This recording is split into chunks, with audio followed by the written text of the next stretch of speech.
Good evening, everyone. Last call. If you want to speak before the City Council, you must come up here and sign up. I'm seeing nobody move. One last time. All right, I'm picking it up. Thank you.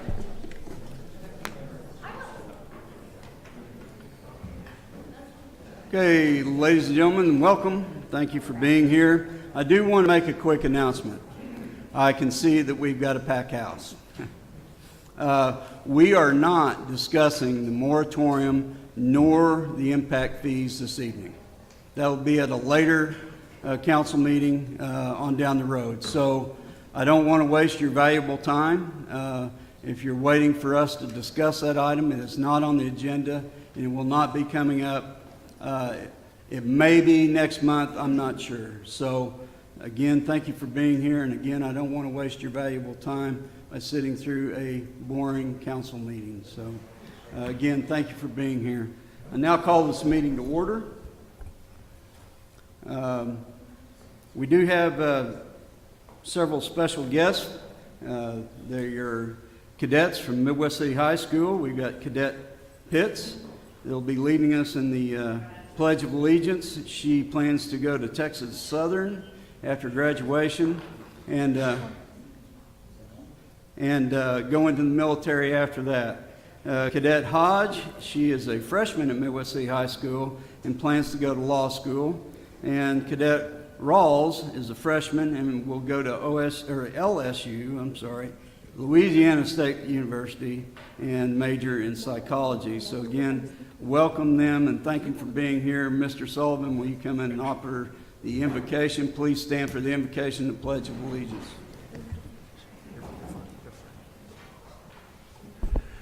Gracious Heavenly Father, we thank you so much for this beautiful spring-like day that we've enjoyed today, Father, and we give you the glory and the honor for that. Thank you so much for this beautiful community that we enjoy. And Father, for this council and their willingness to sacrifice time away from family and home and serve in this capacity, I ask your wisdom and discernment be upon them tonight in the decisions that are before them. Give them peace and comfort in those decisions as they're made tonight as well. Father, we thank you so much for this great state and this great nation and those who are willing to sacrifice to defend the freedoms that we enjoy in this great land. Thank you so much for the freedom from sin through your Son, through your Son, Jesus Christ, sacrifice on the cross, and we ask all of these favors in his holy name. Amen.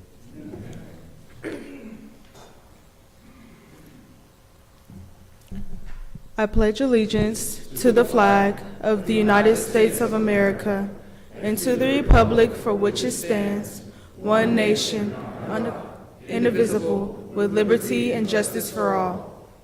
Thank you.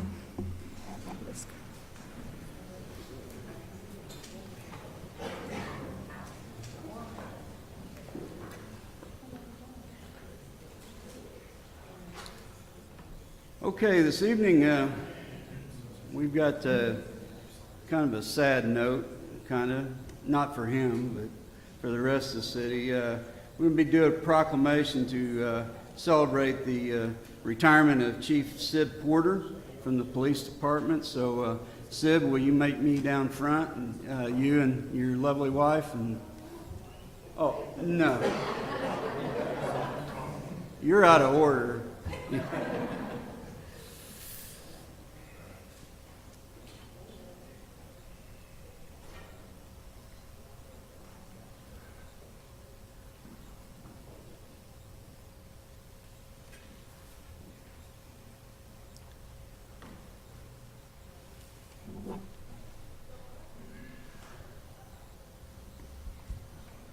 Good?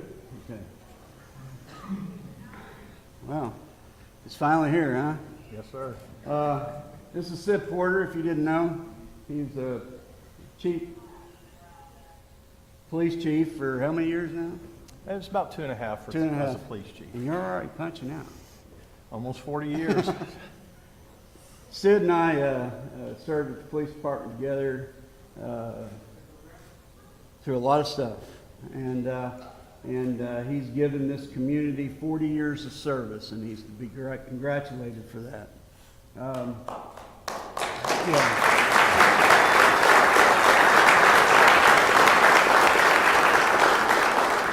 We've both seen a lot of changes in law enforcement over the course of 30 and 40 years, but there's one constant that has remained in law enforcement in the city of Midwest City, and that's the professionalism of our police department. And that professionalism flows from the top down. And we've been lucky to serve under some good chiefs, and we certainly got some good ones to follow. So, Sid, I thank you for your service. Thank you for your friendship most of the time. And all right, well, I'll get on with it. Whereas retired police chief Sidney Porter began his law enforcement career in May of 1984 and promoted through the ranks and served as assistant chief of police for 12 years before becoming chief, and is now enjoying a well-deserved retirement. Whereas Sid is a graduate of the FBI Academy, the U.S. Secret Service Dignitary Protective Services Program, FBI Drug Unit Commanders Academy, and police science graduate from Oklahoma State University. Go Pokes. And I'm not going to repeat it. Whereas he is has a compassionate heart and always had a zeal for partnering with the community with such things as breaking bread, lunches, and connecting with the officers and residents. Whereas Sid's commitment to helping and protecting others goes above and beyond by participating in or championing such outreaches as Bowling with Badges. Boy, Bowling with Badges. A long time ago. A long time ago. Honor Guard, Shop with a Cop, raising funds for Special Olympics, and of course the Citizens Police Academy, which he helped establish in 1997. Whereas he's known for drawing upon spiritual strength, and his awards and accolades speak of his professionalism and superior ethical standards in such as Supervisor of the Quarter, Special Partner of Excellence, Police Chief Commendation, Letter of Commendation, and SWAT Team Unit Citation. So therefore, I, Matthew Dukes, reluctantly congratulate Sid in his retirement and offer at February 27th as Chief Sid Porter Day in the city of Midwest City. And I ask all of you to congratulate him on his retirement and thank him for his continued service to our community.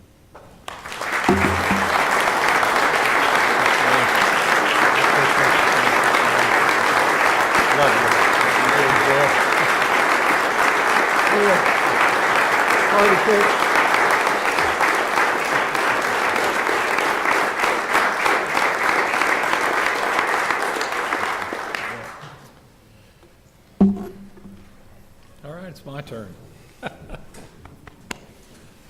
So this is the city ceremonial plaque and special recognition of Sidney Porter for loyal and dedicated service to the citizens of the city of Midwest City, Oklahoma, May 16th, 1984 through January 3rd, 2024.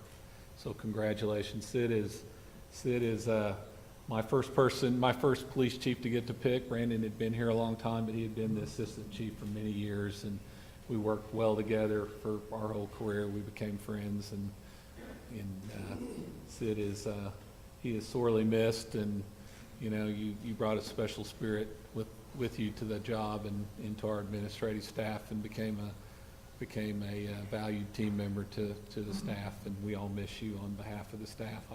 They're all shaking their head here. So your brothers and sisters are here, so thank you. And I know your brothers and sisters in blue back there very much miss you too. And so congratulations. You've earned it. Thank you, Tim. Appreciate you very much.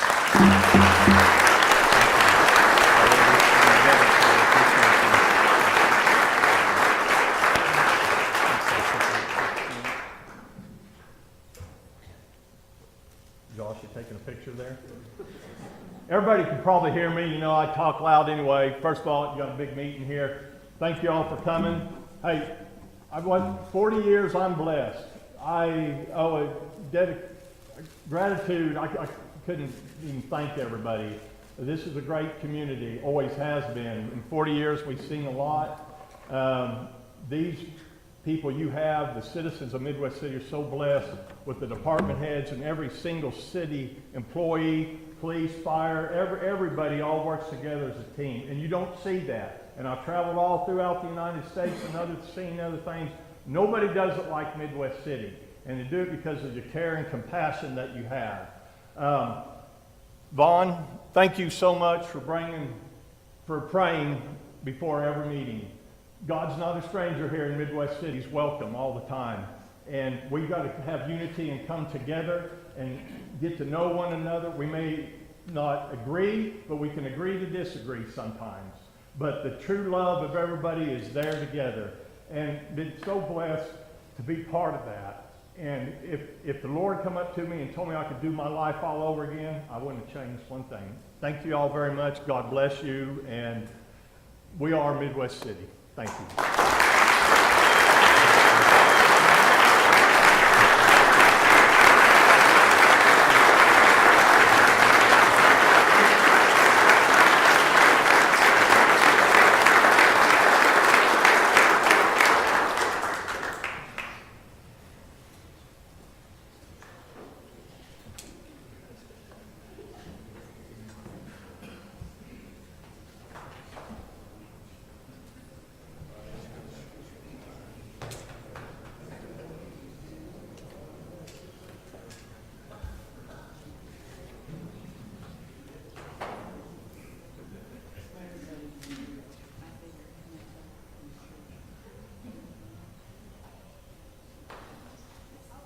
Okay, now we move into community-related announcements. Mr. Lyon. Thank you, Mayor. I'd like to start with our February sales tax check. Our report is that we were pretty much flat for the month of February, which took in our Christmas season, about negative .070. So for the last 5 months, our sales tax has been flat. And I think that, I've talked in great detail with the public about at some point we reach the theory of elasticity where inflation reaches the height where people can't spend any more money.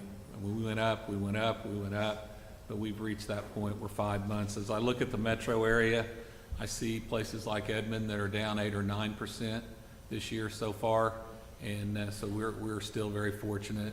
I'm thankful to the citizens for all the shopping that you do and making a priority to be in Midwest City and shop here, because that's what supports this operation. It supports our police department and our fire department. 62% of all sales tax that comes through the coffers in Midwest City goes to support police and fire. So the good thing is that we never build a budget based on year over year. We always base a budget more conservatively, and so for our projection comparatively for sales and use, we're still up 3.07% versus our projection, so that's a good thing for our operation. Second, I think there's we have sometimes we live stream special meetings, sometimes we don't. Sometimes we've been all over the place, and had several comments about coming up with a policy. So we're going to task Dawn, our city attorney, with helping us regarding a live streaming special council meetings when we do that, and have a policy that kind of establishes how we go about that, and that'll come back to the council for review at a later time. Normally we try to do that when there's going to be a vote in the past, but like I said, sometimes we have live stream, sometimes we haven't. So we'll come up with a more set policy on that. Now's the time to sign up for our Spring Youth League, T-ball, softball, and baseball. Visit our Parks and Recreation page at MidwestCityOK.com for sign-ups. On March 20th at 6 p.m. at the Multi-Athletic Purpose Complex is our Learn to Play Sports Clinic that is a perfect way to explore sport activities from football to baseball to soccer. So call 739-1288 or email our sports coordinator, Robert Taylor, at rtaylor@midwestcityok.org. Mr. Coleman has a little bit of a report that we have a couple of 2 new restaurants that's moved into our community. I'm not sure I can pronounce this correctly. El Sabor del Baja is very good. Yeah, easy for you to say. Thank you.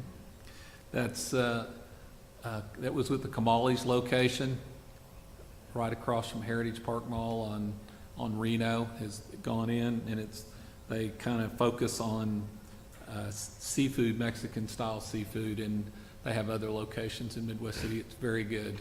I've been there. It's excellent food. And then our on 23rd Street, the old Spencer's Barbecue is now Bibbs Smokehouse and Catering, and been there a couple of times. Excellent food: ribs, pulled pork, huge baked potatoes that have full of brisket. They're like that big, seriously. So we're proud to have those 2 restaurants in our community. We have over 130 restaurants in Midwest City. Of these, 20% of these are independent dining establishments with families working hard every day to please their customers. And finally, it's time to start thinking about opening the pool, as we saw record temperatures this week. But pool job applications will be available in the near future for the 24 season. Lifeguards and cashiers will be needed. So start looking for that for opening. When are we going to open that, Josh? For Memorial Day. No, when are we going to start taking applications? After March 1st. Okay, very good. With that, that's all I have, Mayor. Thank you, Mr. Lyon. Now, ladies and gentlemen, we move into our consent agenda. These items are placed on the consent agenda so that the council members, by unanimous consent, can approve routine agenda items by one motion. If any council member requests to discuss an item, or if there's not unanimous consent, then that item will be removed and heard in regular order. Chair to entertain a motion to approve. Mr. Mayor, if I may be recognized, I'd like to pull consent items 2 and 3 for discussion and move to approve the remaining items. I have a motion to remove items 2 and 3 from the consent agenda and approve the rest. I've got a second. Any further discussion? All in favor indicate by saying aye. Aye. Opposed? Abstention? Motion carries. Item number 2, Mr. Lyon. Discussion and consideration of possible action to approve the minutes of February 8th, 2024, special meeting. So going back to the notification that you put out there, again, just some historical context for those of you that are here and those that are watching tonight. We held a special council meeting because the report from the consultation, Freese and Nichols, was not ready for the January meeting. And I know that taxpayers funded that report that was provided during the special council meeting, and I reviewed the meeting minutes, and I think it didn't incorporate a lot of the specifics and details, which is normal because you don't usually include those in our minutes. But there's always information that's available through that video that fills in the gaps, if you will.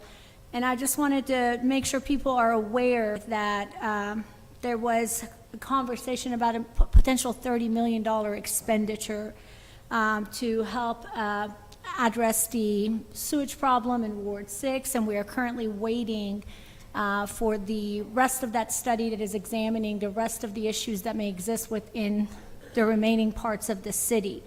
I know that there was also a suggestion during that meeting that there may be an increase to the permitting fees for the developers, as well as an increase to the utilities fees impacting the residents. And because I'm concerned that our minutes lack that and there wasn't a live feed to make sure residents are getting full transparency on something that we discussed, I'm just not comfortable approving those minutes moving forward unless, if we are not live feeding minutes, that specific details are included in our minutes as a matter of transparency. So with that said, I pulled the item because I'm going to vote no on approving those minutes, just because I don't think we had enough information out there. I have a motion and a second to approve item number 2. Any further discussion? All in favor, do a roll call vote. Eads. Yes. Byrne. Yes. Dawkins. Yes. Reed. Yes. Banna. No. Favors. Yes. Mayor. Yes.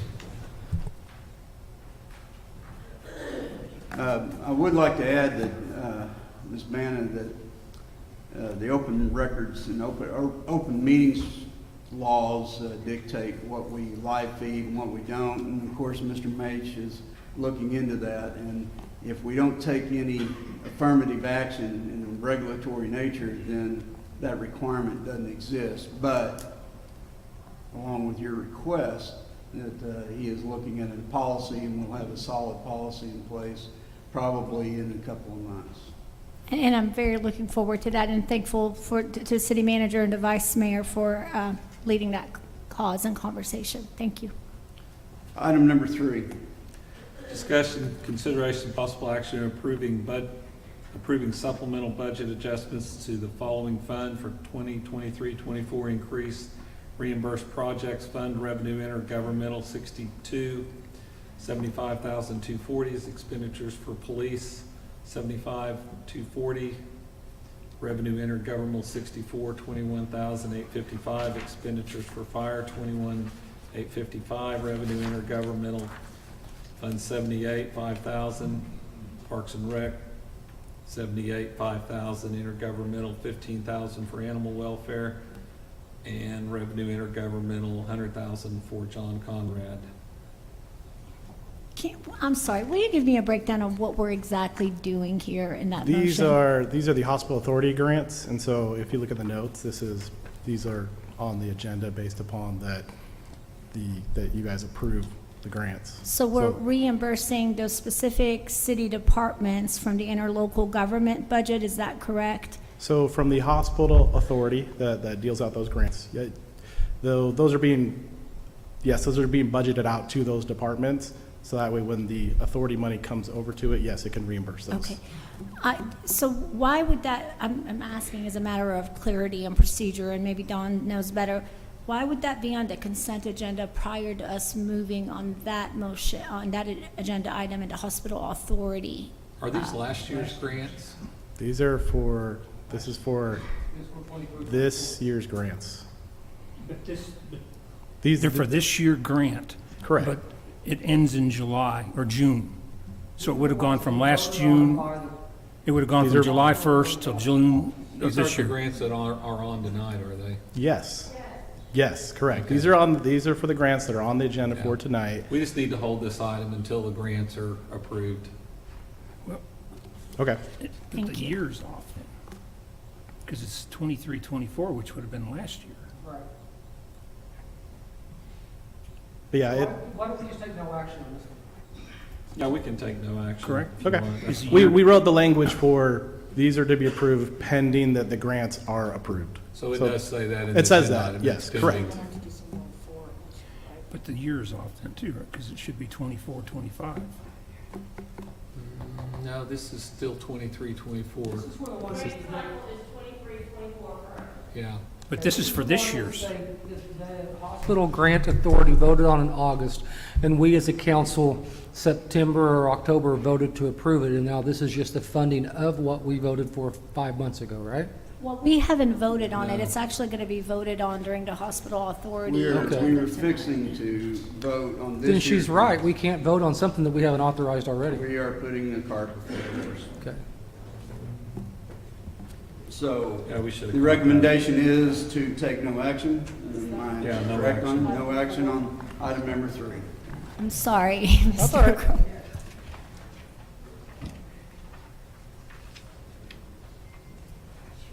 Okay, now we move into our discussion items. Discussion item number 1, Mr. Lyon. Discussion, consideration, possible of action of accepting and approving the financial audit of the city of Midwest City for the year ending June 30, 2023. Jake. Thank you all. Thank you, council.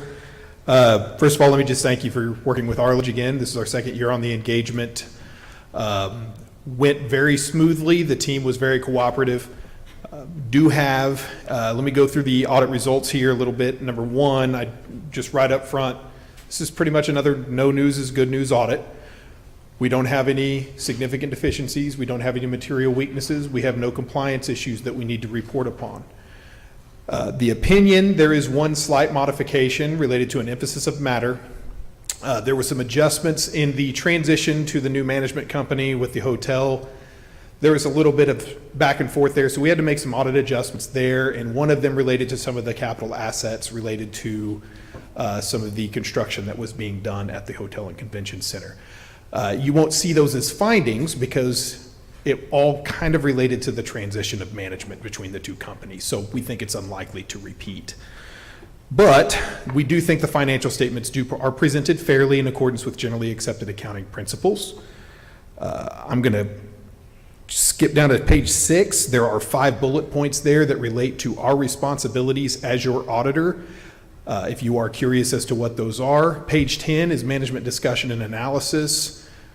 If you are interested in terms of what happened with these figures and what's going on, a lot of the information can be found there. I'm going to skip down to your single audit report. So you have 2 reports down here related to one's the compliance with government auditing standards, the yellow book report, if you will. If you had significant deficiencies or material weaknesses, those would be outlined here. You don't. So again, this is going to be another clean report. And then on the uniform guidance, we actually tested the coronavirus relief funds again. We did not have any findings on that, no compliance issues whatsoever, so you have a clean uniform guidance opinion as well. I will stress that that is a very difficult grant to get a clean report on, and you did. So credit to your finance team, that was an amazing job. I'll pause there. If there's some questions on the audit report, I'm happy to answer those now. I have a series of questions. What internal controls are being used in Midwest City, do you know? Yes, that's part of the audit requirements, is we have to get a complete understanding of all main transaction cycles, as well as those that are not main transaction cycles. So we get a complete understanding of internal controls. If we had findings or issues, we would have documented those as part of the audit. Is it inaccurate that repeatedly in your report you stated that you cannot express an opinion of the effectiveness of those internal controls? Correct. That's not part of the audit engagement. Another question that I found very intriguing, I have a few more. In your report, it stated that the increase in the sales tax and the use tax that we're seeing, as Mr. Lyon has said, is largely contributed to the inflation rates. It's not necessarily that people are going out and buying more, it's that we're paying more for things we're buying. Is that correct? Well, that is actually in your management discussion and analysis. What you will see is actually in our report, in the supplemental information, we do not provide an opinion in relation to the management discussion and analysis. So essentially, that's management's assessment of the activity for the city during the year. So we're not going to provide an opinion on that. We do tie out the information in the management discussion and analysis to ensure that it ties to the audited information. Okay, so that language that I read in your report really was what was relayed to you guys through management? Yeah, I want to be cautious about calling it our report, because our reports are the ones that have our letterhead on them. Yeah. The audit report is management's responsibility, and that's outlined in our opinion as well. So you said that there was no material deficiencies as you opened up. Mm-hmm. And repeatedly through the language of the report that was provided, and I'll read you one part, is the purpose of this report is solely to describe the scope of our testing of internal control and compliance and the result of that testing, and not to provide an opinion of the effectiveness of the entity's internal controls or non-compliance. This report is an integral part of the audit performed in accordance with government auditing standards and is considering the entity's internal control and compliance. Accordingly, this communication is not suitable for any other purpose. And hang tight with me for just another second. The paragraph starts, reasonable assurance is a high level of assurance, but it's not absolute assurance, and therefore is not guaranteed that an audit conducted in accordance with generally accepted auditing standards, government auditing standards, and the uniform guidance will always detect material non-compliance when it exists. The risk of not detecting material non-compliance resulting from fraud is higher than that of resulting from error, as fraud may involve collusion, forgery, internal omissions, misrepresentations, or the override of internal controls. So I read, and again, that language is repeated within different aspects, that your opinion is just based on what you received from the city, and that it is possible that there may be something going on that was not detected in your audit. And I'd like to referred to the city of Jones and Coyle, and I spent some time talking to their officials, who educated me that they also had annual audits, and that in those audits, there weren't necessarily any flags or anything that gave them heads up, but a forensic audit that exposed some deficiencies, embezzlement, and some other stuff that was going on, right? So you can't vouch in here that our finances are clean with certainty and guarantee. I can vouch that your financial statements are presented in accordance with generally accepted accounting principles, and they are reasonably stated. And I can vouch that everything that we looked at in terms of our sample size and the analytics that we did not find any material weaknesses, any significant deficiencies, any material misstatements that were not corrected by management. So no, I mean, I can't provide absolute assurance. No audit firm out there can. Yeah. If you want absolute assurance, you're probably talking about $500,000 to $1 million for a city the size of Midwest City. Okay, it's just not something that is done. And if you're looking at something like the state auditor, which if you were going to have the state auditor come in, their fees are pretty exorbitant. It's a forensic audit, but it would not preclude you from having an audit just like this. You still have to have this. Yeah, but, so that clarifies that for me, but a forensic audit is what we would need to get that guarantee, but what you are giving us in the report is dependent on the sample statements that you received that clears you on your end. Yeah, Even a forensic audit wouldn't ever give anybody a 100% guarantee on anything. Every There's no audit such thing. samples, every audit samples, even a forensic audit samples. So what happened with, you cited Jones. Jones had a situation where they found stuff and they brought in an auditor to discover the full extent of it. So it's more of they did not have adequate internal controls. Now, I don't provide opinions on this. Yeah. I can't opine on the effectiveness of your internal control. That's not part of the audit engagement. But what I can say is we evaluate those controls. And in the case of the single audit related to federal grants, we are required to test those controls. And if we found that there was anything that was not effective, we would have reported it. Yeah. And just a question, and how many years I asked a few questions when I was doing research, and your firm actually comes highly recommended and is very credible, so please don't take this as a personal challenge to your firm and the work that you guys do. Were you guys RFM US at some point, or was that a different entity? That's a completely different firm. Okay, you guys have been doing our audits for what, about 2 years now? Just 2 years. Okay, good deal. And just as a matter of clarity, how much did we pay for this audit? Do we know? I know. Okay. It's $57,000. Okay. And, all right, and I think the last time we talked about doing a forensic audit, the number of 50,000 was maybe thrown out initially. I don't know how accurate that is. It was 2-3 years ago when I brought it up as an agenda item my first year on council, and I think it was thrown out that it may cost 50,000 or. No, I mean, as he said, a forensic audit will cost you a multiple of 10 of what theirs does. Yeah. Sarah, I have a question. Yes, sir. You've obviously read all their spreadsheets and stuff. Yeah. And I perused it. I didn't get into it Yeah. the depth that you did. Is there something that we're missing that you've seen in any of this paperwork that alarms you? Because if it is, then we probably all need to know it, because at some point, I know you're looking at it, but if there's something wrong and you've seen it, I wish you would tell us what it was. So I had about 10 different areas of this report that I highlighted, and I don't know that I want to, if you all want me to take up the time to read it, but some of the language that we could have a special council meeting, but repeatedly the language in here is almost like a warning that this is a report that is based on what they are limited within the scope, and I understand I mean, that. that's the unfortunate thing. And I'm- That's called CYA for them.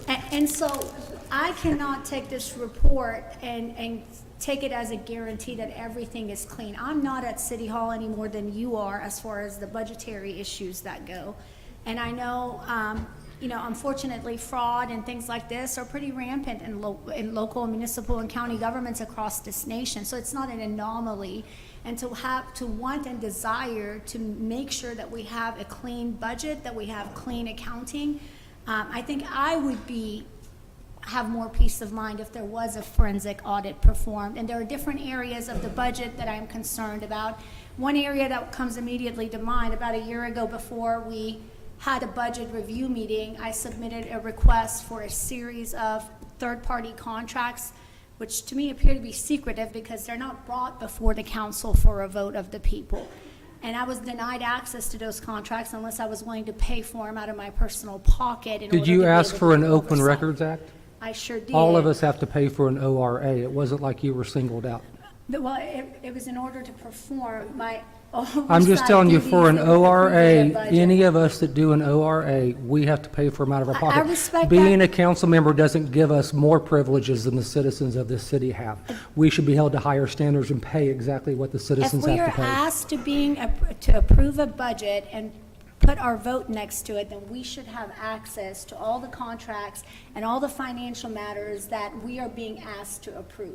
And I have seen 3 different legal opinions of this that go above the chain of command that tell me that as an individual council person, you do have access to those records, Okay. and I should not be asked. Point of order, Let me- point, That's just point one of order. example. Let me intercede on a couple of questions. Yes, sir. Ms. Banna, I would kind of echo what Mr. Burns said, that your questions and issues need to be brought to the city manager and the finance director. We've done these audits. We've gotten a clean audit every year. We continue to get them. This is routine throughout the state of Oklahoma. We're required to do them. And can I just And want let to, me, hold on. And to compare us to Jones is a bad comparison. The issue in Jones had to do with one clerk that handled cash. She was unsupervised and was pocketing cash and doctoring the books on citations and water bills. So we don't have any of those issues. Everybody that handles anything is supervised and is highly accounted for. So that's a bad comparison. Unfortunately, it was unfortunate for Jones. I happen to know the mayor and out there, and they were very embarrassed over that. But we have the internal controls. Nothing gets approved without different levels of approval throughout the city. So again, I would ask for brevity that you bring your concerns to the city management on third-party contracts and what have you, and then try to come to some kind of agreement. and then the thing I was going to say is, if we sprung for the $500,000 to $1 million for a forensic audit, you wouldn't like it any better, because those exact same clauses that you don't like of CYA will be in there. Probably even more harsh, because he's saying yes, because it is a more in-depth. So every single one of those things that is CYA for them will be amplified in a forensic audit. Ms. Eads, And Ms. go ahead, Eads, go Ms. Eads. ahead. Okay, just really quickly, in the same frame, our discussion item is discussion, consideration, and possible action of accepting and approving the financial audit done for the city of Midwest City for the year ending June 30th, 2023. We are getting way off topic at this point. So bear with me if I could finish my thought, Councilman. Let Go me ahead. just ask this question in this manner, okay? To try to give you some reassurance that I think that you're looking for, Councilwoman. Sir, you do audits for other municipalities? Yes, And do, approximately 40. thank you. And all in the state of Oklahoma? Yes. Perfect. And with regard to those other municipalities, how many of those engage in obtaining a forensic audit or a higher level audit beyond your firm with regularity? I would say less than 1%, and generally it's because they found something and it happened and they just need help Okay, because they don't have the manpower to actually get it done. that's what I'm looking for, thank you. Respectfully, Councilwoman, here's my thought, similar to what the mayor just suggested, having a discussion about concerns about a further audit, or if there are issues identified, et cetera. I know at one point in the past, you also brought up the idea of switching audit firms to ensure that we didn't have just a rubber stamp relationship with a particular auditing firm. I think those are all ideas that could be meaningfully discussed. And I also just want to say really quickly, you know, Tia, as our Director of Finance, has been up here, and you've asked a lot of questions of him in the past in terms of how things work, et cetera, and he was more than willing to educate on those points. And I think that he does an excellent, excellent job for our city. So I just want to speak to Tia. Where is he? There he is. Okay. Tia, please don't take this as a criticism of your hard work and dedication to our city either, okay? That being said, respectfully, I'm going to move to approve this item at this point and respectfully ask if we can put a pin into having a discussion on the other elements about additional steps for audits in the future at a different time. I do have a motion and I have a second. Go ahead and perform a roll call vote. Eads. Yes. Byrne. Yes. Dawkins. Yes. Reed. Banna. Nay. Favors. Yes. Mayor. Yes, and Ms. Banna, your request has been duly noted, and it will be upon you to get with the city management and get your questions answered in a timely manner. Thank you. All right. Thank you all. Thank you. Move into item number 2. This is a public hearing. Mr. Lyon. PC 2162, public hearing, discussion, consideration, possible action of an ordinance to redistrict from single-family detached residential district R6 to simplified planned unit development, SPUD, for the property described as a part of the southeast quarter, section 4, township 11, north range to west of the Indian Meridian, Oklahoma County, Oklahoma, located at 1721 Sandra Drive, Midwest City. Before we jump into this conversation, I just want to highlight a couple of points that I read in the materials. Number one, there are a lot of concerns about this proposal. There are concerns by adjacent residents or neighbors to this property. There are a lot of concerns for modification that are being submitted with this request to rezone as SPUD. I noted that staff does not recommend approval of this application. I noted that the Planning Commission denied approval of this application. And so with that, unless my fellow council members have questions, I'm going to move to deny this item as well. Second. This is a public hearing. Does anyone in the audience have anything to say about this particular item? Would you please state your name and address, sir?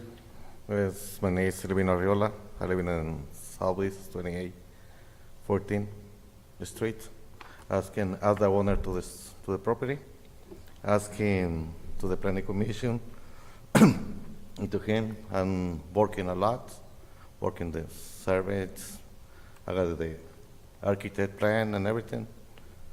And I'm working too hard, spend a lot of money and my question was what I can do. Does anyone have any questions? I'm going to Thank you for being here. I appreciate it. I'm going to renew my motion at this time to deny this item and suggest to the applicant meeting with Mr. Coleman, who is, where is he? Oh, there he is, down front. Meeting with that gentleman also for other suggestions of some different locations that you might be able to pursue.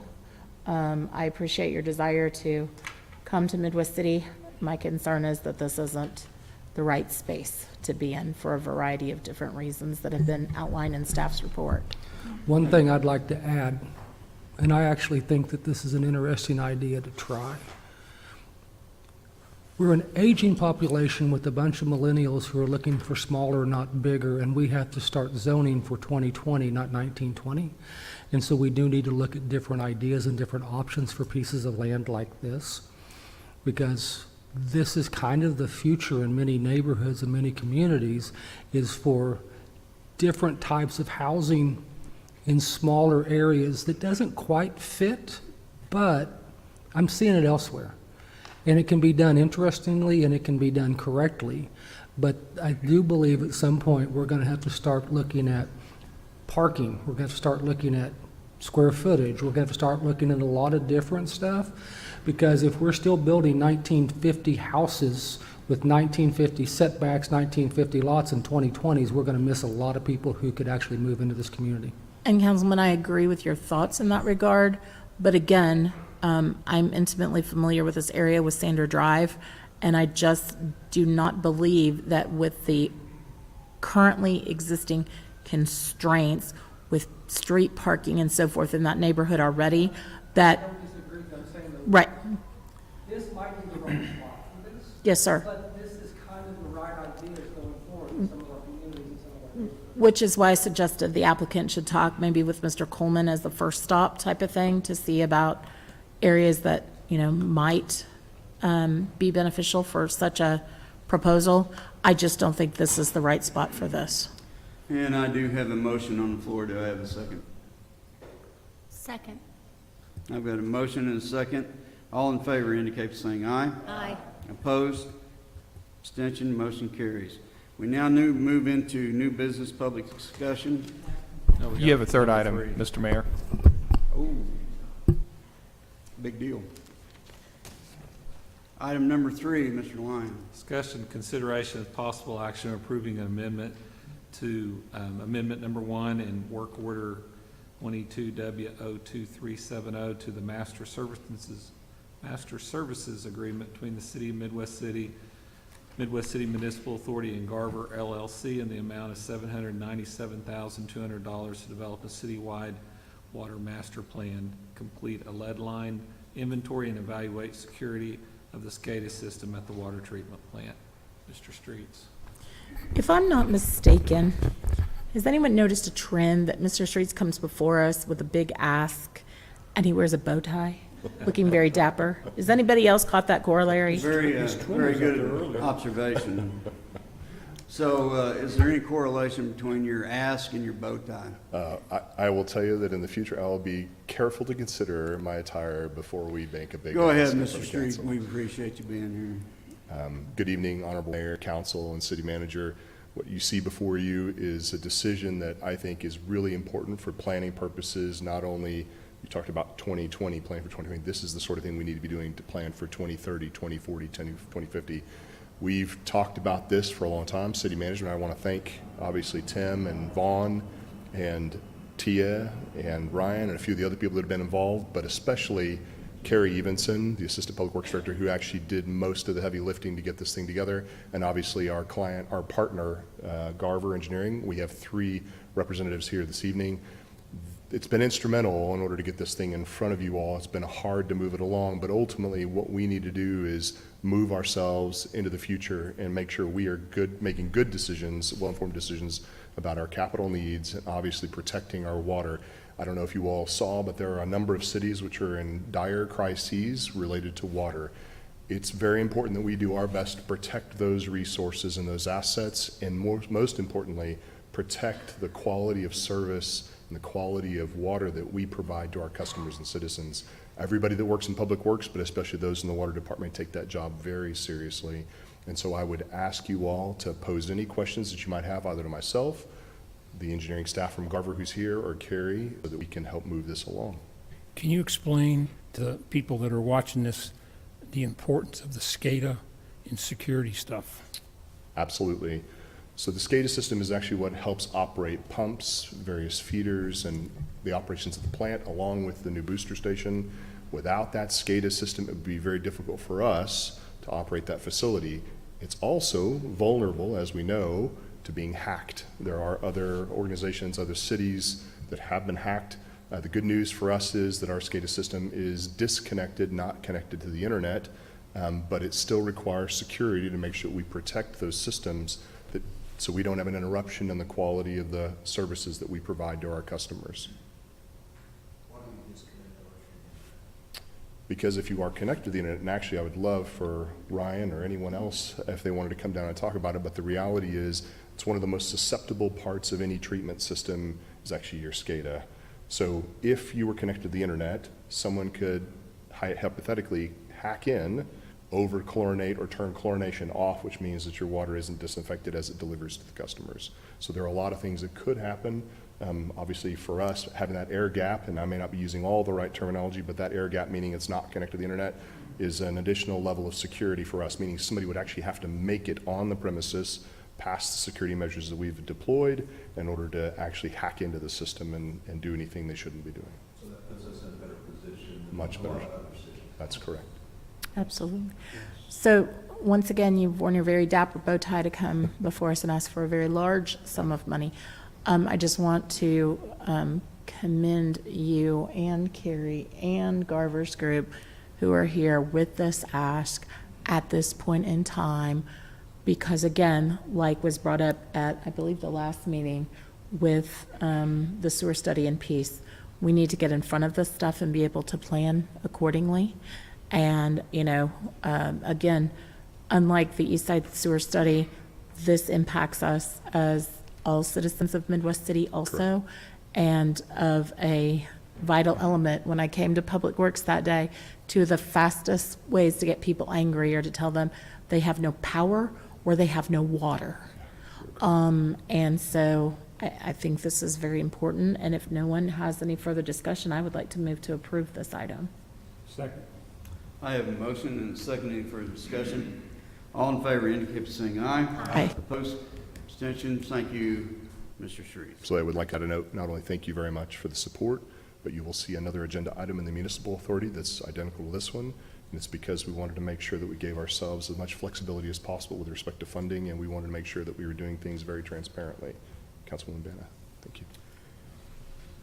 Okay, now we can move into new business public discussion. Does anyone have, well, we have 3 people that have signed up to speak to council. I do want to remind you that we have a 4-minute time limit and be strictly enforced. We cannot engage with you in any back and forth discussion because it is not a agenda item, and that would be a violation of open meetings law. So with that being said, Mr. Ergenbright, would you come forward, state your name and address? And address the council, please. Mr. Mayor? Yes, ma'am. I'm sorry, really quickly, could I ask for a point of personal privilege for a 5-minute recess, please? Yes, ma'am, you can. I'm sorry, Kevin, you'll have to That's wait that's for a okay. minute. Hey, And no it will problem. be recessed for 5 minutes. You bet. Hey, only if I can get an extra 2 minutes. No.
No,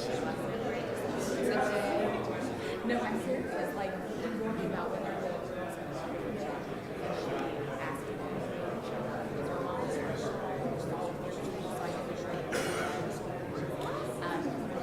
and she tells me that they give her my express, and she's like, I'm really not going to and I'm like, oh my God,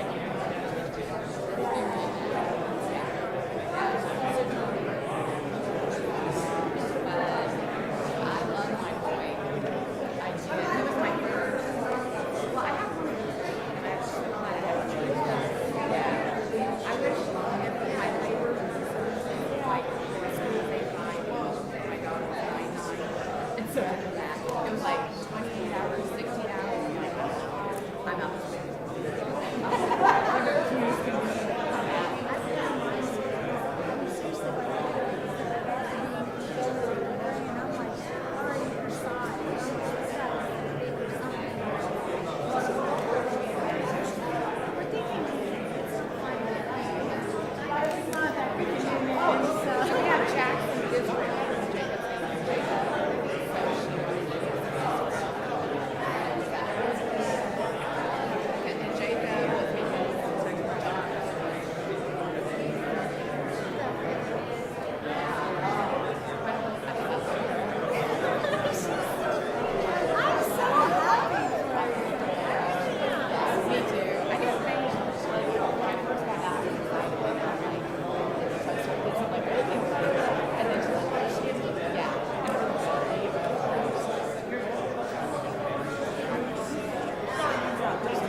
Okay, ladies and gentlemen, I call the Midwest City Council back in session.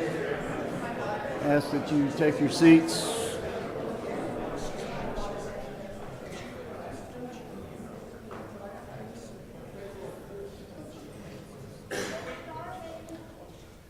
Okay, Mr. Ergenbright, we can start again. Again, state your name and address for the record, and you have 4 minutes. Kevin Ergenbright, 11524 Surrey Lane, Midwest City, Oklahoma. Mayor, thank you. You haven't started my 4 minutes, right? Okay, not yet. Mayor, thank you very much, Tim, and City Council. Thank you for letting me speak. I want to speak regarding the sewer impact fees. And I was here 3 weeks ago, just like you, special session. I heard the presentation. I heard the suggested funding. And, you know, I've heard there's been some numbers discussed, and I've heard they've come up with some decisions on how they're going to come up this money. And, you know, I don't like it. I don't feel like it's right. But, you know, the city's known about this problem for years, and in my opinion, and I understand. And so they've hired consultants for 2 years on this project, decide what's wrong and how to fix it, and understand about 3 weeks we've kind of figured out how to fund it. You know, to me, that don't make sense. You know, I don't know if anybody reached out to the lobbyists in Washington that you hire. I don't know if they reached out to Senator Brenda Stanley or maybe Tom Cole and said, hey, can we get a little help here? You know, we're expanding Tinker, and they need homes, and we need sewer. So could we get a little help? In my opinion, you can't do that in 3 weeks, and I don't know if it's been done over the period of the last 2 years. But, you know, I look at this, and talking with a friend, Stephanie Bice got $10 million for Edmond last year on water and sewer. So I'm just thinking, what happened to Midwest City? You know, I feel like we're taking the easy way out, and I'm not happy about it. You know, we plan to develop 60 homes in 2 new developments, and we're going to have to reconsider that because that's substantial dollars that's going to come out of our pockets, you know, and I think other builders and developers are going to look at it the same way. You know, I've heard people say, hey, it's only $3 a square foot. Well, when you look at it, I've heard the number anywhere from $4,000 to $6,000. You multiply times 60 homes, you're looking at $200,000, $300,000, $400,000 out of my pocket. You know, I don't like that. That's not right.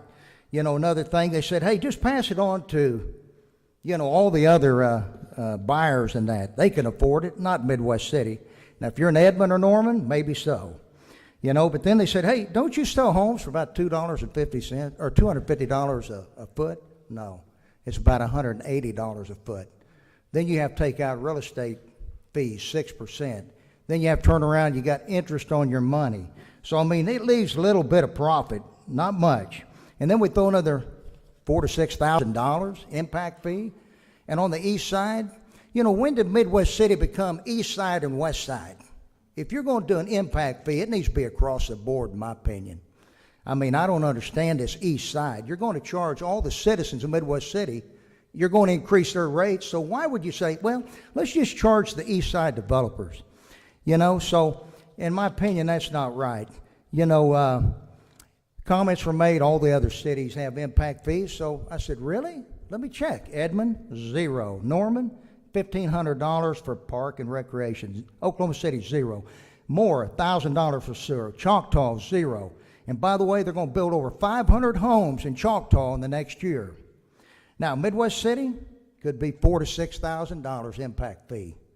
That's just not right. And in my opinion, Midwest City's got the lowest construction permits of all these cities that I've just mentioned, and it's probably not going to improve if you pass an impact fee like that. You know, the city's always found money for your projects. You found money for 29th Street and Town Square. You found money for 15th Street and Sooner, the original mile. You spent $10 million for the glass plant, meat plant. Big box store come to town, I won't mention the name. You gave them a $3 million tax incentive. We got sidewalks, trails everywhere. We got 29th Street, Douglas, getting ready to spend money to bring utilities there. We got new ballparks. You'll find money for your Heritage Park program. You'll find money for the hospital district. You're going to find money for a new YMCA. You found millions of dollars to fund your projects, and you've done a great job. You've done a beautiful job. I would just make one suggestion. You put Robert Coleman. He's a good man, does a great job for the city. Put him in charge of this project. He'll find the money. Kevin, thank you. Thank you. Appreciate it.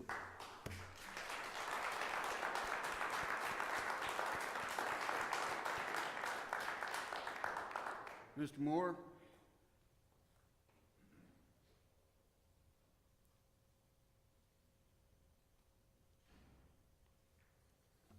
Good evening. Jeff Moore, 516 Cedar Drive. That was well said. I don't know that I can add too much to it. I'm going to try to read this real quick. These are some questions as you guys are trying to come up with some solutions that I'd like to add, make sure these questions. How's the city came up with the percentage of undeveloped land in the moratorium area versus how many acres are there left to be developed in the moratorium area? Number two, how many homes are in the moratorium area versus how many homes are expected to be built in the moratorium area? Do we know that answer? So again, how many houses or units are you expecting to be built on the undeveloped land in the moratorium area? I know the city has spent millions of dollars on the hospital authority money to do certain things that has to do with the economic development. The city does not recognize new housing opportunities as an economic factor. That's a little surprising. I mean, housing is the top economic driver of all cities. But what about the commercial portion of the vacant land of all these areas? The hard corners and the area, the undeveloped land that lies on the major arterial streets has large economic impact value. According to the hospital indenture verbiage, it has to be an economic value, then there could be money pulled out of the hospital authority pot. Again, I wish we could look a little further. It's obvious that the city for the last 3 years thought they were having all-time record high housing starts. All-time high. In fact, they were actually having all-time low housing starts. How could this happen? With all the housing reports out there, plus you guys living here in the city, how could you be so wrong that they thought there was all-time record highs? In reality, there were 3 consecutive years with all-time lows. 2021, there was 90. 2022, there was roughly 44. In 2023, there was roughly only 33 housing starts. I looked up in Edmond in Norman, they had 259 housing starts in Norman. So we can't compare them to a city, to Edmond or Norman. It's a whole different market. Let me skip along. Kevin covered that. How does this affect a property owner that owns a buildable lot in the moratorium area? Is he or she required to pay impact fees, or is it only for new developments? All 5 of the large landowners in the moratorium area purchased their land with information and comments from the city that there was adequate water and sewer to these properties. At these times purchases were made, this information was validated that there was no fee. Most of the property owners have been stalled out for the last several years and faced with these problems. This is not fair to the property owners. The city is getting they're getting too big a rush to push through and make making a devastating mistake for growth. Also, by the city getting in a big rush and pushing some bad business through, it will likely make the landowners feel like they're being backed into a corner and possibly cause them to make some mistakes of their own. This will likely end the opportunity for the east area of Midwest City to grow naturally, more beautifully, and beneficially to the residents and to the entire city. It is my opinion that many of the residents decide to move. They'll either move further east in Midwest City or maybe totally out of the city, and we don't want this to happen. This is the last question, if all the major landowners of 10 to 20 acres agreed to allow the city to move forward and being patient for them to come up with a solution, but go ahead and get sewer to the elementary school, would that be a solution? Thank you. Thank you, Mr. Moore, appreciate it.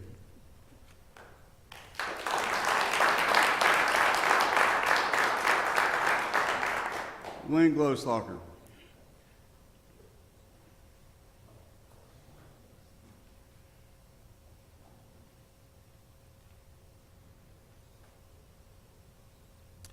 Glenn Goldschlager, 1409 Evergreen Circle, Midwest City.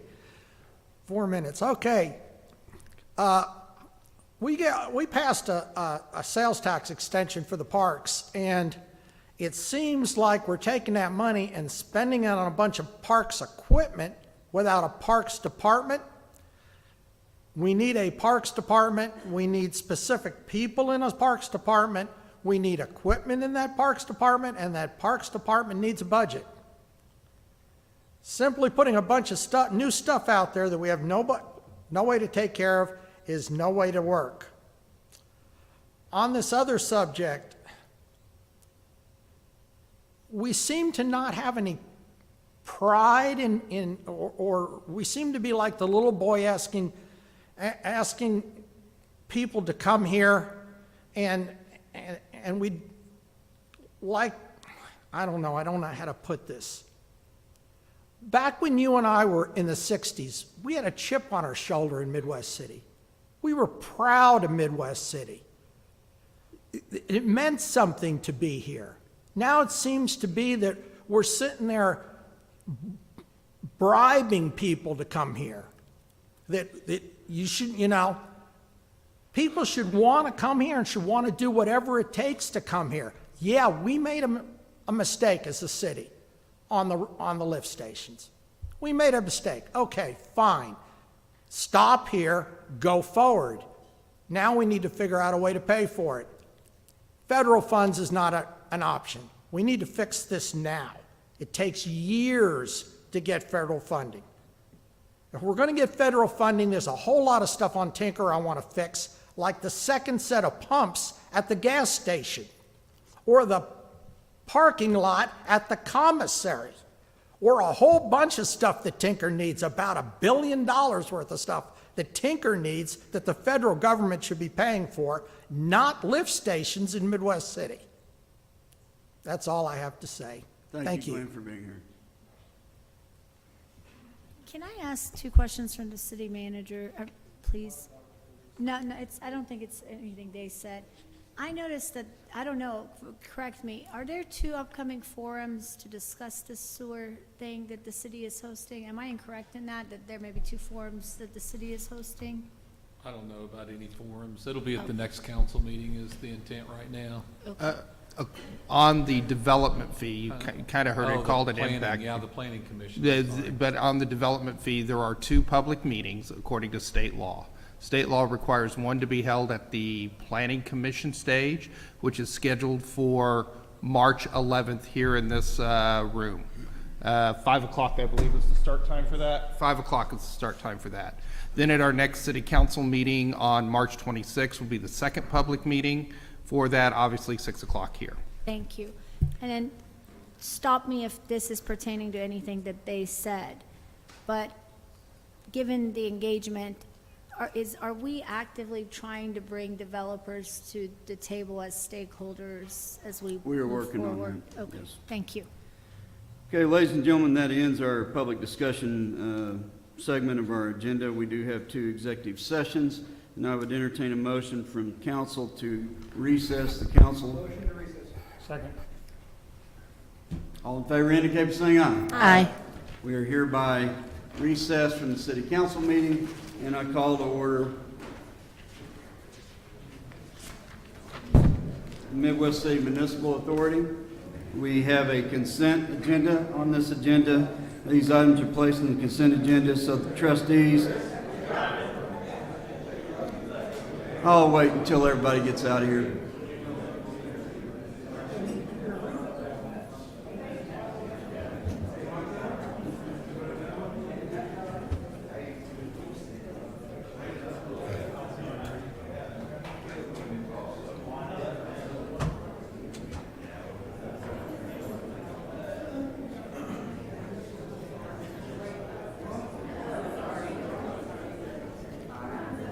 Okay, once again, we do have a consent agenda. These items are placed on the consent agenda so the trustees, by unanimous consent, can approve routine agenda items by one motion. If any trustee requests the item to discuss an item, or there is not unanimous consent, then the item will be removed and heard in regular order. Chair to entertain a motion to approve. Move to. Second. I have a motion and a second. All in favor indicate by saying aye. Aye. Opposed? Abstention, motion carries. We do have one discussion item. This is the one discussion item Mr. Streets discussed. Move to approve, Mayor. I have a motion and a second. All in favor indicate by saying aye. Aye. Aye. Aye. I wasn't wrong.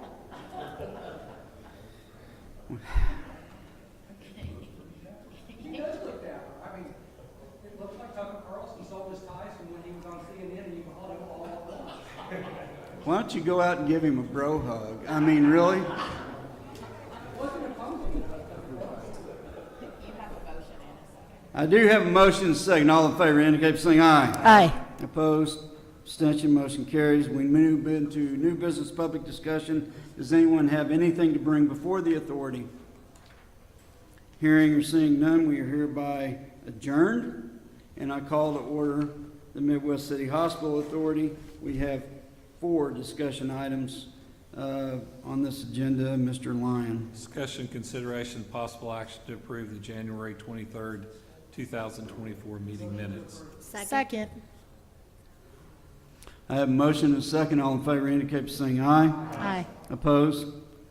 Abstention, motion carries. Item number 2. Discussion, consideration, and possible action entering into a contract with Midwest Wrecking for $138,840 per the request for proposals for asbestos abatement and demolition of 2828 Park Lawn Drive, and authorize the chairman to sign and execute any documents necessary as required. Second.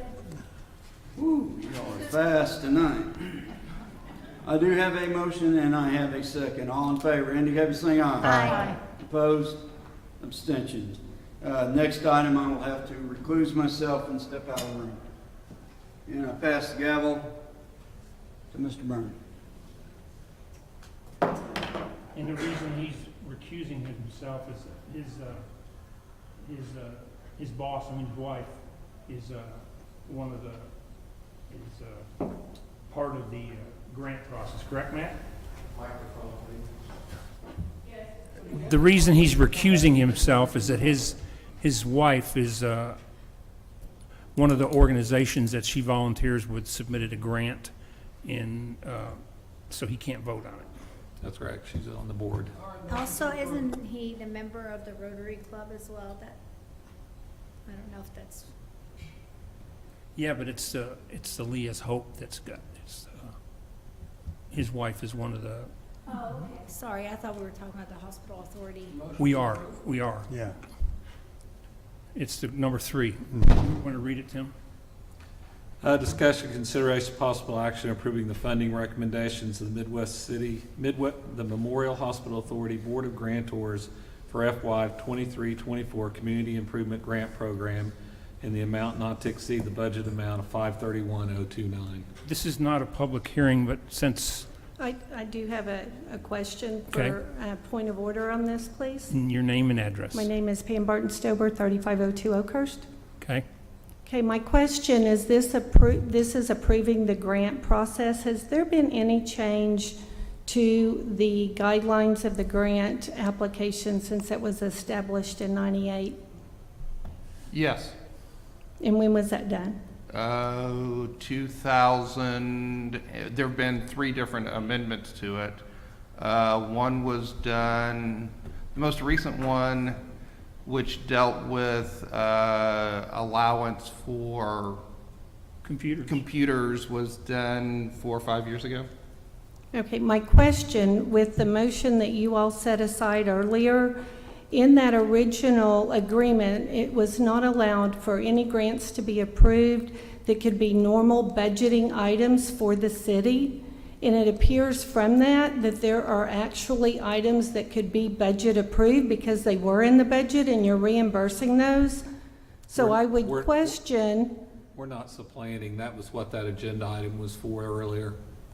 That's correct. So you can't approve grants for things they were not budgeted items. Now, what they're doing is anticipating that this would be approved, and upon approval, allowing for the transfer from the hospital authority budget to the budgets for within the city for those projects, but none of those projects were budgeted projects within the city budget.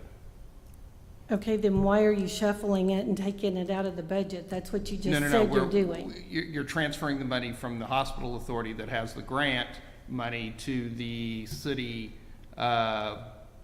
the city's budget, and to the programs that would be receiving those. That's those correct. monies. And there's a guideline in there that says anything that can be a normal budget item cannot be a grant. None of these are normal budgeted items. Okay, I would challenge that, and I think that needs to be researched before I you did put research this it, up. ma'am. Ma'am, I did research This it, is a and it is not. continuing, ongoing problem, and you all on the council need to be aware of it because Okay, you're thank you. liable for it. Thank you, ma'am.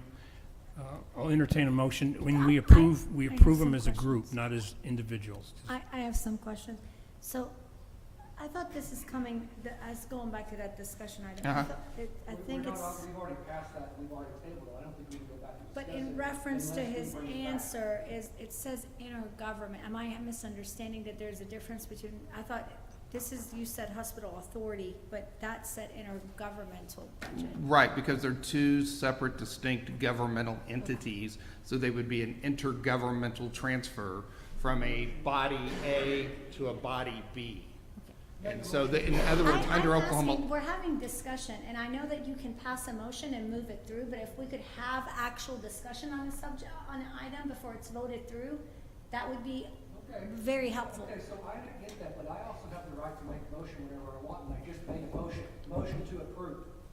I guess we won't have discussion, and we'll just shove everything through. Well, we'll go ahead. Hey, okay. We'll just shove it through. You're both out of order, okay? Sean, just let her ask her question, and then we'll entertain your motion. Go ahead, Sarah. I think there has to be a process within the city, just like it is with the individuals, like Leah's Hope. Yes. They get a check from the city or the hospital authority, correct? Yes. Correct. So for us to transfer the money from the hospital authority, correct me if I'm wrong, to transfer the money from the hospital authority into the account that the city agencies, like the police departments. Right. There We has have to to- be a movement in money. And I think that. And the city council has to approve the those movement of transfer money. funds. Because the other ones, like Leah's Hope, and there's several other ones, they just get a check. But, so it's and- not like we just can't write a check. Right. So that's And the this- reason that, correct, hold on. right. So that's the reason that we do it like the way we do, correct? Correct. And this body right here, right now, as a hospital authority, is if this is approves that transfer, then the city council has to come back as that body to accept that transfer, which is what that other agenda item was. Well, thank you for clarifying that and breaking that down. And I don't know the gentlewoman, but I will tell you that was one of the things that stood out to me as well, is that there were multiple items here that were funding city departments for projects, which our city departments do great work, but somebody even asked me if this was double dipping, which I don't know if it is or not, so I'd like to get that clarified. And I know that there are approximately 215 or 217 out of the 500 and something thousand dollars that was being donated was going back into city coffers. And so that's my only concern. And the other piece that I brought up, it's my also understanding that the mayor is also a member of the Rotary Club possibly, who is also receiving some of those funds. And I know that previously I had been told that you can't just walk off the horseshoe and recuse yourself, and that may still create a conflict of interest. So that's the question I guess I have for Don. As for the Rotary, he is just a member of a voluntary group, so that issue doesn't apply in that specific situation. There are situations where it could and would apply, but in this situation, it does not within that provision of the Oklahoma Constitution that you're referring to. Obviously, Mayor felt like he needed to recuse himself because his wife is on a board that is receiving a grant. So yes, that is and that's his prerogative, and so he is taken that under. Mr. City Manager, I'm going to ask you to, if you could have the city attorney research the deal about what Ms. Stover said about the cities being, and before we go through this process next year, have that in place. And besides that, I'm going to close the discussion. Is there a second? Second. Okay, call for a vote. I just want to ask some question. It says community improvement grant, and I want to just Christine, emphasize this for all communities or what? Christine, there's a motion on the floor, so I entertain a motion. All in favor? All in favor? Aye. Opposed? No. Okay, we'll have a roll call vote then, please. Eads? No, and if I could add to my comment, though, again, I think this issue should be researched this time before this vote happens. Dawn, didn't you say you already researched her question? I did look at, one of the things I do is I look at each one of the grants when they come in. One of the things I'm looking at is exactly the issue that you discussed. Was this a budgeted item that Ms. Stover Barton brought up, which was this a budgeted item within our budgets? None of these, at least as far as I could tell, was a budgeted item. So I felt comfortable saying that they could be considered by the Board of Grantors for consideration. But my problem with that, honestly, John, is not quote-unquote is a budgeted item at this time, but could it be a budgeted item? I believe that Midwest City Police Department can budget $75,240 for metal detectors. I believe that the fire department could budget $21,855 for AED stations. Okay, going down the list. Midwest City Animal Welfare for spay and neutering. There was another group in Good Dogma that wanted to do a combined effort with that and dog tagging or whatever. I mean, they could link those together. But again, when we have a taxation state system that provides the majority split of taxation goes to the police department and the fire department and then to the city, I have a problem where we're giving almost $100,000 away, rough math, Mr. Reed, correct me if I'm wrong, but to police and fire for two items that could be budgeted within their budget. And that's why I've always had a problem with this when city departments come forward and say, okay, we're asking for this. And I know that historically they have been told by management, and I'm not citing you specifically, Tim, I'm talking about historically. Yeah. They have been told by management that they can submit whatever they want to submit to come from and be considered by our Board of Grantors. and I get that. However, I have a problem when the purpose of these grants, as I understand them and have understood them since I've sat on this horseshoe, is to improve the community, and the idea was that they were to come from groups that were operating within the community, like nonprofits, et cetera, to be able to have an opportunity to enhance their programs for the sake of the citizenry. 1 year, we changed that because of COVID, and we focused it all on businesses in the area that were hurting because they weren't getting money for COVID, okay?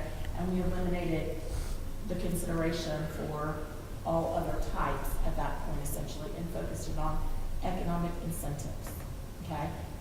This has been my problem with how we do these grants. So I say that, and that's my piece about it. But I think if we have a citizen or two, because Christine Price Allen is not on the council at this point, coming forward and saying, hey, we question this, we have concerns about it, we should at least research it before we take a vote on it and move it to, let's shift it to next year's problem.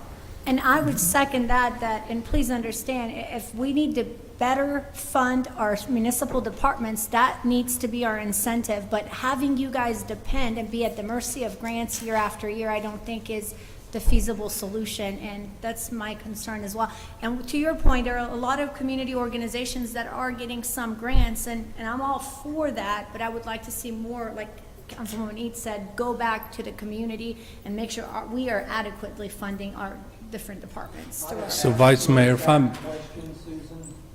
Years ago, when I was on the Hospital Trust Authority, I didn't like giving money to the city. And I went to Kathy Bowles. I didn't like giving money to the city programs. I really didn't. I thought that it was almost double dipping. And I went to Kathy Bowles, who was the city attorney at the time, and I asked her about that. And she said at the time, and we have had, 2 attorneys in between her and Dawn, she said at the time that it followed with not only the law, but the spirit of what the original was. I was comfortable with her explanation. I have still always kind of thought that some of the some of the items that we are funding through this, I mean, I would have liked to have seen where you prioritize non-city stuff first, and if there's any money left, it goes to city stuff. But I am comfortable enough with the legality from 15 plus years ago, and comfortable enough with what Don said, regardless of whether I like that the city gets a big bunch of this stuff, I believe it's legal and I'll vote for it, but I would love to see it changed. But that takes sitting down with the chamber, that's a whole bunch of other stuff, and Tim just shed a tear thinking about me saying that. Vice Mayor, if I can for just a second address Ms. Eads. Chief, hold on. Mr. City Manager, there's a motion on the floor, correct? Well, we have, City Attorney? so we had the approval and a second of approval. Okay. But let's- please allow the chief to also have his input. I'm sorry, with all due respect, I'd like to hear from the chief as well, if that's okay. Well, I think we've done, I can't speak to anybody else, but I know for the fire department's expenditure that you mentioned, when we read the grant process and what's the intent of the grant, we look for projects that are going to enhance some quality of life issues that are above and beyond. And I'd hope that you've gotten all the information for ours, because ours are save stations that are going to be placed in all the parks that we have in the community that are highest traffic places that coming into the summer that Josh has done a good job with the MAC, with Reed, and as well with the soccer field. We believe that AED notification, quick and fast, is the best chance of survival for people. So these stations are be above my purview. I don't manage Parks and Rec, but I saw something that we do respond to the parks if there are issues. And so what's going to lead to the help, which is one of the grant things to enhance the quality of life issues for the city of Midwest City and those that visit, shop, eat, play, and live here. This is one project that we identified that we could put out for the city. Even though I was the one that submitted it, it's not a department that I run, but it's something that I saw as a need to be out there. We don't have a youth recreational association to reach for that. We do have the soccer club, and I think they've come before and got signs and stuff. We, in the past, the eight and a half years that I put in for some of these, some of them were just future things that we were going to need that we didn't have the funding to furnish. That was going to lead to, Tim, this is a sore subject, but the boat, I mean, we got our eyes beat shut on the boat, but, you know, we saw Delisi and listened to their proposal coming where they're gonna dredge all the sand, and now we have a new body of water. They were gonna give that to the city at one time for a park. We know parks, water people, things happen, we need to be prepared for that. So that's where that came from, on that was in a forecasting deal. So for the one we have now with the $20,000 that we're asking for is for the parks to have save stations, to put AEDs.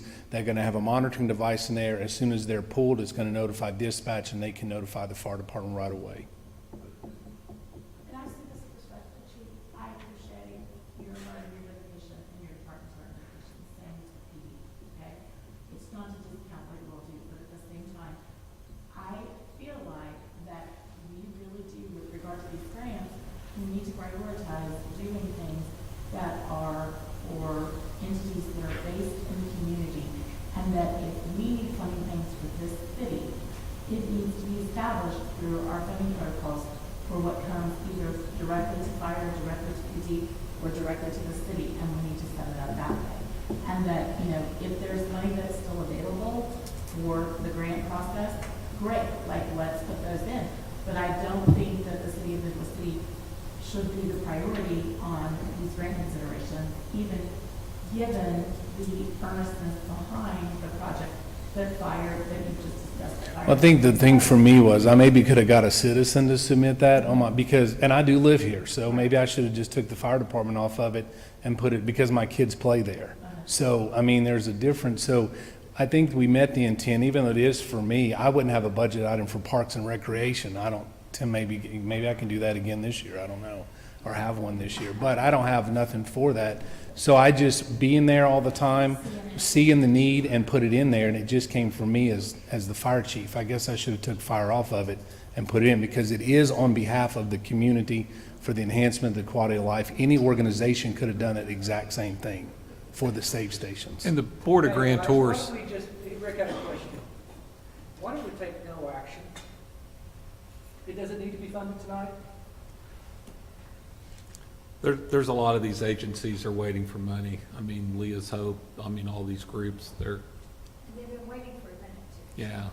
And the problem with, and I completely understand where Susan's coming from, where Ms. Stover's coming from, where you're talking about the city deals, but this isn't just going to be the city attorney that has to look at this, because the chamber is going to have to get involved in this too, because there's a significant, I mean, I'm not even sure what you call it with them, the agreement that we have with them, but we're going to have to reach out and get the chamber involved in this as well. Let's take a vote. We've got a motion in a second. Let's see where it falls. Now, but I'm not opposed, I don't think anybody up here disagrees with, and I appreciate the fact that you talked to Kathy Bowles 15 years ago and it was legal then, but there's a lot of things that were legal then that may not be legal today, so, or vice versa. So, you know, we'll just call for a vote and see how it goes, and then depending on how it goes, I still think no matter how it goes, even if it passes,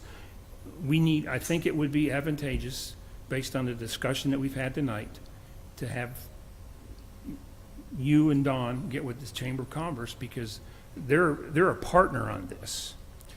Yeah, we have to vote this up or down. We can't. Yeah, there's no We can't, piecemealing it. there's no piecemealing it. So there isn't. And the Board of Grantors, I mean, they look at all the grants in total. I mean, they're not looking at who's what or where. They're looking at what they think has the most community impact.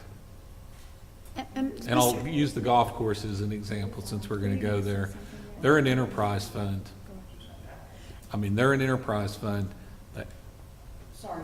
Go ahead. With apologies, but I want to know the answer to that. If Dawn can speak to it on the fly, do we have to approve this in total? Yes, we can't piecemeal it. Yep. It's up or down. And so, On this one, that's the way it is presented on. It is. On this one, it's the way it's presented on the agenda. I think Okay. she's Up or down, asking a that was the legal agreement. question. Everybody, We did piecemeal and took stuff out, but we cannot do that. I want to read for you, this is out of the hospital trust concerning the 2%, which this is what is being done, and this is the restrictions that are on it. And this comes out of paragraph 2A of, and I'm not going to go all the way back up above, but it says, in no event shall any of the funds or property of this trust be used for or to replace or to supplant any existing reoccurring operating expenses or personal property needs of the beneficiary or any other entity other than this trust. This shall not preclude the beneficiary or any other entity from requesting that this trust make a grant or expenditure of funds or property from the trust for initial or reoccurring expenses or projects. It says nothing about budgeting. Reoccurring operating expenses or personal property needs shall be expenses or personal property needs such as maintenance, upkeep costs, supplies, salaries, wages, wage or salary adjustments, bonuses, and general operating costs. That was my understanding, it can only be used for capital expenses. And that is the restriction when it is being reviewed. That is the restriction that is being looked at for each one of the grant applications that come in. And it says specifically in here that by the way, the beneficiary, just so you know, is the city of Midwest City.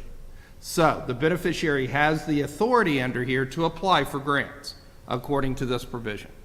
And it says, though, it cannot be done for reoccurring operating expenses, which are, or personal property needs, such as, and it defines it out, maintenance or upkeep of costs, supplies, salaries, wages, wage or salary adjustments, bonuses, general operating costs.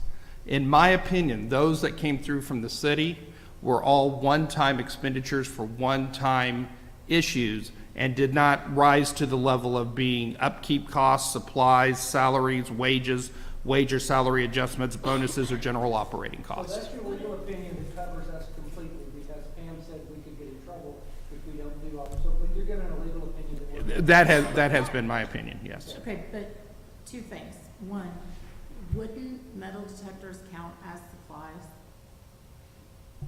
That'd be a capital expense. And equipment. The stuff that goes with it afterwards would be supplies, but the original purchase of the item that's capital expense is not supplies. Anything that would go to maintain it later, we wouldn't be able to use out of the hospital authority, because those would be ongoing expenses. And I think if I could go, sorry, Am I right, Don? and That's the way I looked at it. If that's Dawn's opinion, I mean, again, live and die by the sword type of thing, I'm okay with that. I just, well, I'm just saying, I mean, you know, but respectfully, what I'm asking also, Dawn, is with regard to the way the agenda item is specified, it says that, you know, the idea is discuss, consider a possible action of approving the funding recommendations of the Hospital Authority Board of Grantors for Community Improvement Grant Program in an amount not to exceed budget amount of $531.29. And so from that, I don't read that as we have to take the whole kit and caboodle of what they have allotted and approve it or disapprove it. It's one or the other. Is that the way that you read that? That's what matters. We have within our, and Tim, don't kill me, you're going to. We have always used the term, we have defined the term possible action as including amending any agenda item that we have here. If the council deems fit to amend an agenda item, that is within that realm of possibility, within that term, possible action, because that's how we've defined the term possible action. And correct me if I'm wrong, but isn't that what we did with the Vietnam Memorial? So after the Vietnam Memorial, there was an addendum where we went to the chamber and I sat down and agreed to how these grants would come through, and that we agreed they would come through in a block. Okay. And you either have to approve them all or approve none of them. Okay. So I'm just, asking for clarification. Yeah. Now, I can tell you, I don't know that, I don't have that amendment up before me, so. Right. And I was not a I part was of in the those room when it discussions. was negotiated. I can't speak 25 years ago, but. Okay. Call for the question. Here's the deal. You have a question? No, he called for the question, he called for Okay, it. we're gonna vote on it, all together. So a vote in affirmative would be everything passes. A a vote in the negative would mean nothing passes. Right. And as a result of that, conversation and discussion, the city manager and the city attorney are gonna look at what's next steps, because we don't need to have this discussion again, probably. We need to make sure that the chamber is on board, and we both understand, because the chamber is a partner in this. We need to make sure that we're not doing anything that they, like I said, they're our partner in this. Okay, so roll call. Eads, No. Dawkins, Yes. Yes. Reed, Banna, No. Favors, Yes. Byrne. Yes. Do we have to tell Matt that he can come back in? You have 4 yeses. Do we have to? Yes, please. Okay, just so we're all clear, this was good discussion. And there are some things on here that are, you know, we as Hope, the food pantry, you know, the mobile meals at St. Matthews, the Middale schools for the food. There's several things on here that are countless, but we probably need to get some clarification, Tim, if you don't mind.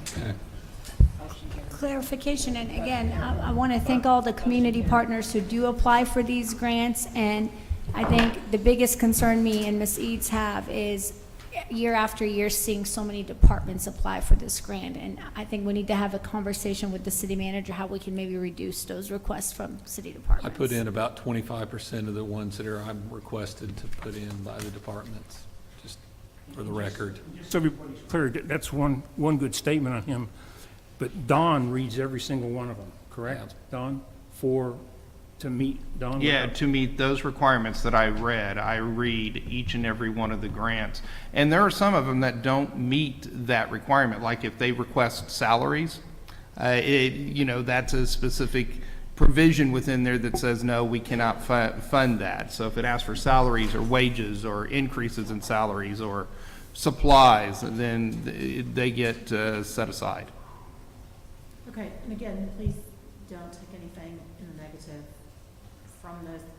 It just is a question, and we appreciate your sage advice as always, and the information that you shared about kind of the agreed upon process and our partner, the chamber, and all of our city departments. There's always more need than we can afford. As the mayor is fond of saying, basically, the answer is money. What's the question? And that's what we're seeing. And again, regardless, even the ones that were not selected, there are a lot of good benefits that will be received by our community from the use of this just over $500,000. And I just want to say I'm thankful that we do this and use that money from the hospital authority to work on these projects to improve our community. So. Well, I can see that took some time. And I wish I could take credit for that saying, but actually it was our former PWA director, Bill Janacek, was all his response, so I just plagiarized it, so. I don't relive nightmares. Okay, we'll move into discussion item number 4. No Mr. action Lane. needed. No action needed. That's a praise the Lord and hallelujah. We now move into new business public discussion. Does anyone have anything to bring before the authority? Hearing or seeing none, we are hereby adjourned. Now called to order the Special Economic Development Authority. We do have one discussion item. Mr. Lyon. Discussion, consideration, and possible action to approve the December 12th, 2023 meeting minutes. Move to approve. Second. I have a motion and a second. All in favor indicate by saying aye. Opposed? Abstention? Motion carries. We now move into public discussion. Does anyone have anything to bring before the authority? Hearing or seeing none, we do have an executive session attached to this agenda, and I would entertain a motion to adjourn this. No, we're gonna approve this one. We're going to read this one. Mr. City Manager, do you want to bring up consent item number 3 that was set well, aside? we'll come back to it, 'cause- If so, we need to not go into executive session here yet, go back We need to the to city reconvene council the- agenda. and then go in after that. Okay, we got too many inputs. I've got a motion to reconvene the council. No, Yes. first, we need to adjourn from, or recess from. Right. this special economic. We now adjourn the Special Economic Development Authority. I do have a motion. Not adjourning. Motion to recess. Okay, let's get it straight. So we're recessing From the special. Economic Development Authority and reconvening the council. Move to reconvene council. Okay, I have a motion. Second? And then we're going to go to consent item number. Three. And, move to approve. Consent item 3. We've already read it. Motion to approve item, second to approve item 2. All in favor, indicate by saying aye. Time. I was speaking that to you. I voted no. So I'm making a motion to approve. Here we go. number 3, consent agenda. There it is. I have a motion and a second. All in favor, indicate by saying aye. We need a roll call vote, obviously. So go ahead. Eads, No. Byrne, Yes. Dawkins. Yes. Reed, Yep. Banna, No. Favors, Yes, ma'am. Mayor. Mr. City Attorney, can I actually vote on this? Yes, because it has nothing to do with why you recused yourself originally, Yes. because Leah's Hope Okay. is not a part of this. Okay. Now move to adjourn to executive session for the city council agenda. Does. I've got a motion and a second. All in favor indicate by saying aye. Opposed? Abstention? Motion carries. Ladies and gentlemen, we're now in the executive session. Thank you for being here and appreciate it. We're not going It's a, you do have to go, you do have to vote to go into executive session for the, We're going to talk about the, I mean, just call me whenever you have some free time. So moved. Over 'em. All in favor?